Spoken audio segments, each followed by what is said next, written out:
Este capítulo 13, sin que yo realmente necesite decirle algo, es uno que usted reconoce, y probablemente si usted es cristiano y lo ha sido por algún tiempo, usted tiene mucho afecto por este capítulo y un gran amor por este capítulo debido al impacto tremendo que tiene en lo más grande en el mundo, el cual es el tema del amor. Ahora, conforme vemos este capítulo en términos de amor, vamos a ver cosas muy incisivas. La primera es esta. En la primera pequeña sección, versículos 1 al 3, los idiomas sin amor son nada. Los idiomas sin amor son nada. Ahora, el versículo 1 dice, si yo hablase lenguas humanas y angélicas y no tengo amor, vengo a ser como metal que resuena o címbalo que retiñe. Si yo hablase lenguas humanas y angélicas. Observa usted que Pablo lo presenta en primera persona, y eso es algo bueno cuando usted es un maestro, de tal manera que usted se identifica como alguien quien también es un pecador, salvado por gracia y que puede caer en cualquier pecado en el que cualquier otra persona puede caer. Pablo dice, yo, igual que ustedes, podré hacerlo sin amor, yo podré hacerlo sin amor, yo podré usar mi don de idiomas. Incidentalmente, él tuvo ese don según el capítulo 14, versículo 18. Él dijo, yo doy gracias a Dios porque hablo con idiomas más que todos ustedes. Entonces él dijo, yo podría caer en esto. Yo podría tener los idiomas de hombres, inclusive hablar con un idioma de ángeles, y si no tuviera amor, me convertiría en un metal que resuena o címbalo que retiñe. Ahora observe la frase, hablase lenguas humanas y angélicas. En primer lugar, me gusta traducir la palabra ahí, idiomas, no lenguas, porque eso confunde, y eso podrá ser eliminado rápidamente. La palabra es la palabra para lenguajes, idiomas, y entonces lo traducimos así, el don de idiomas. Ahora, él dice, con los idiomas de hombres y de ángeles. Simplemente veamos esta idea de los idiomas de hombres. ¿Qué significa hablar con los idiomas de los hombres? ¿Cuál es el don de idiomas? El Nuevo Testamento es excesivamente claro acerca de lo que fue este don. No hay duda en absoluto. No creo, en mi mente no la hay. Y creo que conforme usted estudia la palabra de Dios, usted descubrirá que es relativamente simple afirmar cuál fue este don. No es tan difícil. Permítame leerlo a su primera aparición en Hechos capítulo 2 y ver lo que es y obtener una definición básica. Hechos capítulo 2. Ahora en el versículo 1 de Hechos 2 encontramos el gran día de Pentecostés que había llegado, un gran periodo de tiempo siguiendo a la Pascua, un tiempo de fiesta, un tiempo cuando Jerusalén estaba llena de gente que había venido en un peregrinaje a los festivales. Cuando llegó el día de Pentecostés, estaban todos unánimes juntos. Los 120 estaban congregados esperando la promesa del Padre, quien es el Espíritu Santo, para que viniera. La iglesia estaba por nacer y usted sabe lo que sucedió. Y de repente vino del cielo un estruendo como de un viento recio que soplaba, el cual llenó toda la casa donde estaban sentados, y se les aparecieron lenguas repartidas como fuego, alguna especie de cosa que se apareció en la parte de arriba, asentándose sobre cada uno de ellos. Se veía como una lengua de fuego, no fuego en sí, sino parecía como fuego, en semejanza a fuego, y fueron todos llenos del Espíritu Santo y comenzaron a hablar en otras lenguas según el Espíritu les daba que hablasen. Aquí el Espíritu Santo desciende, el Espíritu Santo bautiza a los creyentes en el cuerpo, el Espíritu Santo se mueve en las vidas de los creyentes, el Espíritu Santo llena a los creyentes, y para dar evidencia de eso, hubo un milagro maravilloso que se llevó a cabo conforme comenzaron a hablar en idiomas, bajo la capacidad del Espíritu Santo. Ahora, otros idiomas, la palabra lenguas aquí es glosa, es la palabra para idioma, es la palabra griega normal, normativa para idioma. Hablaron otros idiomas. Ahora hay algunas personas en la actualidad que dicen que el don de lenguas es balbuceo estático, es un lenguaje de oraciones. Inclusive he oído a muchos que dicen que es tu propio lenguaje privado, tú recibes tu propio idioma privado. Pero veamos esto y veamos si de hecho eso es verdad o no es verdad. Y comenzaron a hablar en otras lenguas, otros idiomas. Ahora, ¿qué es esto? ¿Es balbuceo o no? Bueno, es fácil descubrirlo, simplemente siga leyendo. Moraban entonces en Jerusalén judíos, varones piadosos, de todas las naciones bajo el cielo. Y hecho este estruendo, se juntó la multitud, y estaban confusos, porque cada uno les oía hablar en su propia lengua. No hay duda al respecto de que son idiomas. Eso tiene que ser. Todo mundo oyó en su propio idioma. Y estaban atónitos y maravillados, diciendo, mirad, ¿no son galileos todos estos que hablan? Ahora, Galilea, como usted sabe, era así como la gente ignorante que vivía en Galilea. Digo, No estaban conectados con la gente sofisticada en Jerusalén. ¿Y cómo podían los galileos ser lingüistas? Digo, ni siquiera tienen escuelas ahí para enseñar estas cosas. Entonces estaban simplemente atónitos y maravillados, oyendo a todo hombre hablar en su propia lengua o idioma, versículo 8, y después él los enlista. ¿Qué idioma hablaron? En primer lugar, él comienza en el este, con los partos y los medos y los elamitas y los que habitamos en Mesopotamia, después va al oeste a Judea, y después va al norte a Capadocia, en el Ponte y en Asia, en Frigia y en Panfilia, en Egipto, y ahora en el sur, en las regiones de África, más allá de Sirena, y después es más general, romanos aquí residentes, tanto judíos como prosélitos, cretenses y árabes. Les oímos hablar en nuestras propias lenguas las maravillas de Dios. ¿Qué dijeron? Las obras maravillosas de Dios. Permítame preguntarle esto. Bueno, inclusive le dice usted que eran idiomas. ¿Qué idiomas eran? Eran los idiomas de los partos, medos, elamitas, los de Mesopotamia, los de Judea, los de Capadocia y demás, y sigue. Idiomas. Eso tiene que ser lo que él está diciendo. Los oímos, versículo 11, les oímos hablar en nuestras lenguas.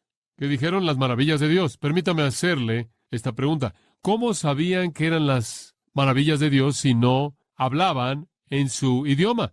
No sabrían lo que era. El hecho de que supieron lo que era, el hecho de que reconocieron su propio idioma, son idiomas. No es balbuceo, no es balbuceo estático, no es todo el mundo con su propio idioma privado que usted realice en el closet solo. Fueron idiomas, idiomas humanos bona fide. Ahora, quiero mostrarle que el don de idiomas siempre fueron idiomas y nunca nada más, porque ese es un punto importante que usted debe entender, porque eso es lo que la Biblia dice. Ahora, probablemente le podría dar 20 o 25 razones por las que idiomas siempre están en mente, pero no tenemos tiempo para hacer eso, entonces le voy a dar 10, brevemente. Muy bien. En primer lugar, la palabra glosa. La palabra glosa, de la cual obtenemos glosolalia, la cual es una palabra que se ha infiltrado en ciertos idiomas sin ser traducida y significa las lenguas, pero la palabra glosa significa lenguaje humano, significa un idioma humano. Siempre, bíblicamente, significa idioma humano. Nuevo Testamento, sí. Antiguo Testamento, en el Antiguo Testamento griego o la Septuaginta, su significado es un idioma humano normal bona fide. Solo 2 veces en la Septuaginta la palabra glosa aparece cuando no significa idioma humano normal. Y esas 2 veces, Isaías 29:24 e Isaías 32:4, no significa balbuceo estático, no significa balbuceo pagano, simplemente significa tartamudear. Pero la norma, excepto por esas 2 ocasiones, es idioma humano, normal, inteligente. Esa es la manera en la que aparece en Hechos capítulo 2, glosa, porque eso es lo que es su significado normal. Además, la palabra dialecto, de la cual obtenemos la palabra en español dialecto, también aparece en Hechos 2, 6 y 8. Ahí usted tiene la palabra dialecto. Algunos de ellos oyeron en su propio idioma, algunos en un dialecto, el cual es un subgrupo de un idioma. Entonces estaban hablando lenguajes, idiomas y dialectos. Eso es muy claro. Esas clasificaciones nunca serán usadas si balbuceo o ruidos estáticos o algún tipo de balbuceo espiritual o el tipo de balbuceo pagano que caracterizaba a las sectas paganas se hubiera estado realizando, sino que más bien eran idiomas normales y dialectos conocidos a la gente que oyó. Y después usted oye a gente decir, bueno, sí, estamos de acuerdo con eso en el libro de los Hechos, pero conforme avanza, cambia. No, no cambia. Si usted ve Hechos, capítulo 10, versículo 44 en adelante ahí, el Espíritu Santo cayó en ellos que oyeron la palabra, y los de la circuncisión que creyeron estaban maravillados, tantos como vinieron con Pedro, porque en los gentiles también fue derramado el don del Espíritu Santo, porque los oyeron hablando con, ¿qué? Lenguajes, idiomas. Ahora usted no puede decir, bueno, ahora aquí ya se convirtió en balbuceo. No, es idiomas, es la misma palabra. Y además, vea el capítulo 11, versículo 15. Pedro, reportando ahí en Jerusalén, dice, de ese incidente que acabo de leer, él dice, y cuando comencé a hablar, allí en la casa de Cornelio, en el capítulo 10, cayó el Espíritu Santo sobre ellos, también como sobre nosotros al principio. Entonces me acordé de lo dicho por el Señor, cuando dijo, Juan ciertamente bautizó en agua, mas vosotros seréis bautizados con el Espíritu Santo. Si Dios, pues, les concedió, ¿qué? También el mismo don. ¿Él les dio qué? El mismo don. Pedro dice, ellos recibieron el mismo don que nosotros. ¿Qué recibimos nosotros? Idiomas. ¿Qué recibieron ellos? Idiomas. Tenía que ser lo mismo, fue lo mismo. Y sigue siendo así conforme van avanzando. Entonces, cuando usted llega al capítulo 19 de Hechos y usted encuentra una situación semejante, de nuevo, usted puede traducirlo a idiomas. Ese es su punto, capítulo 19, versículo 6. Y habiéndoles impuesto Pablo las manos, vino sobre ellos el Espíritu Santo y hablaban en idiomas. Mismo término, significa lo mismo en el mismo libro. No hay razón para pensar que significa balbuceo. Entonces, a lo largo del libro de los Hechos, hay una coherencia completa acerca del hecho de que hablaron en un idioma normal humano. Y el punto era, como puede ver, que una vez que sucedió en Jerusalén, los judíos dijeron, hemos recibido el Espíritu Santo de esta manera maravillosa. Bueno, Dios dijo, eso no es nada, también los gentiles. Y constituyó a la iglesia. Y eso no es nada, capítulo 19, también los discípulos de Juan el Bautista.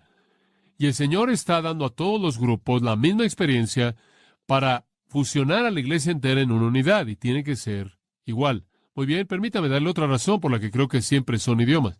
En 1 Corintios 12, versículo 10, usted ve esta palabra al final del versículo 10. Usted ve ahí gene, gloson, tipos de idiomas, y usted ve a otro la interpretación de idiomas. Usted ve eso, hermeneuo, para aquellos de ustedes que son estudiantes del griego, significa traducción. Simplemente significa traducción. Entonces, observe ahora, sígame en esto. Él dio los tipos de idiomas y a otro la traducción de idiomas. Esa es la palabra normativa griega para traducción, para traducir. No puede ser entonces balbuceo, porque usted no puede traducir el balbuceo. No es ningún idioma. Y entonces lo que la gente en la actualidad ha hecho, dicen el don de interpretación y tratan de interpretar el balbuceo de alguien, pero la palabra griega significa traducción. Y traducir es tomar algo en un idioma y decirlo en su equivalente en un idioma conocido. Y usted no puede traducir el balbuceo. Entonces la palabra misma que es usada demanda que un idioma se tenga en mente.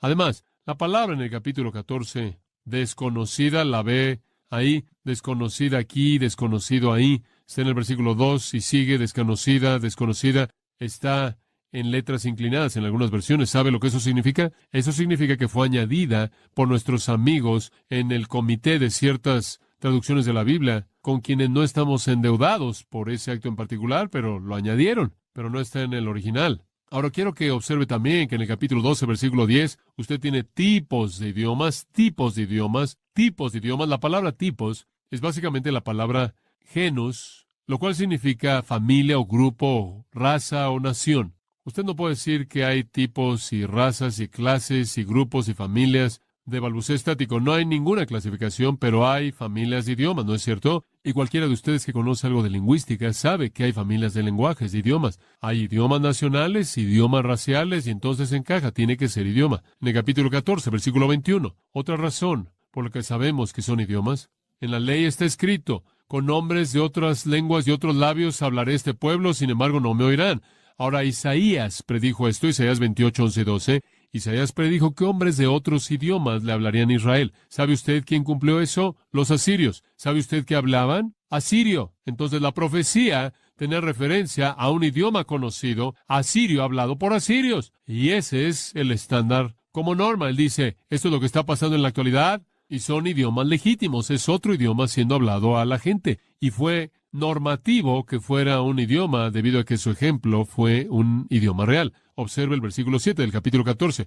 Inclusive cosas sin vida, dice él, como flutas y arpas, a menos de que den una distinción en el sonido, ¿cómo se va a saber lo que es tocado? Y si la trompeta da un sonido incierto, ¿quién se va a preparar para la batalla? ¿Puede imaginarse usted a la caballería de Estados Unidos que va a salir a pelear contra los indios y un hombre sale y toca algunas notas que él quiere? No van a saber qué hacer. Tiene que ser ta-ta-ra-ta-ra o lo que hacían. Usted sabe. Por favor, súbanse a los caballos. Usted sabe. Sabían lo que tenían que hacer. Tiene que ser lo correcto. Usted se mete al servicio. Usted sabe qué significa qué. Si el hombre salía en la mañana y simplemente tocara unas cuantas notas que a él le gustaran, nadie sabría lo que estaba pasando. No puede ser, tiene que tener estructura, tiene que tener formato, tiene que tener distinción. Y ese es el punto de lo que él está diciendo. Idioma, tiene que tener distinción estructural para que tenga sentido. No nada más puede ser este balbuceo pagano. Lo que había sucedido era que los corintios habían traducido los éxtasis y el balbuceo y el hablar en estos idiomas extraños estáticos que no eran idiomas. Habían metido eso en su iglesia y habían falsificado el don verdadero de idiomas con este éxtasis que los estaba haciendo tropezar y estaba convirtiendo su servicio de adoración en una orgía. Observe el versículo 23 del 14. Pero dice, si pues toda la iglesia se reúne en un solo lugar y todos hablan en lenguas y entran indoctos o incrédulos, ¿no dirán que estáis locos? En otras palabras, dice él, si está pasando toda esta histeria sin control, si todo el mundo está haciendo lo que quiere, ustedes van a tener algunos problemas, porque gente incrédula simplemente va a pensar que están locos. No va a tener efecto alguno en ellos. ¿Por qué? Ahora escuche.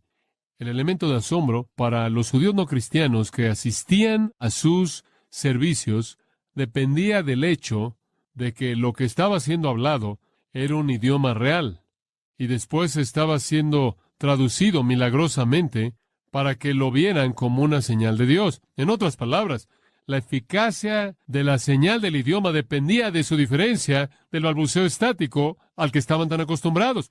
Entonces tenía que ser que en una asamblea corintia lo genuino fuera un idioma verdadero, con una traducción verdadera, y ese era el milagro. Si lo único que oían era balbuceo, no podrían decir nada y simplemente habrían dicho, esta es simplemente la misma histeria pagana de todo tiempo.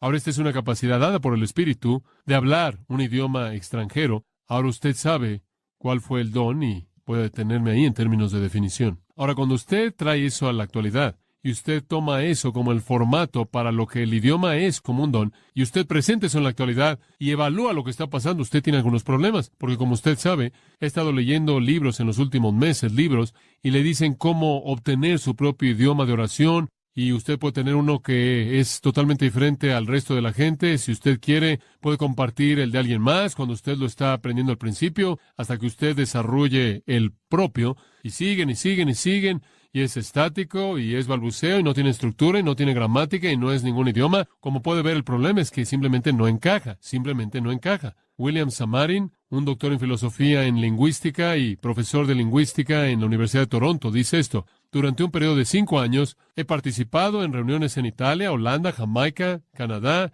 y los Estados Unidos. He observado a los pentecostales a la antigua y a los neopentecostales. He estado en reuniones pequeñas, en hogares privados, como también en reuniones públicas masivas. He visto contextos culturales diferentes que se encuentran entre gente de Puerto Rico en Bronx,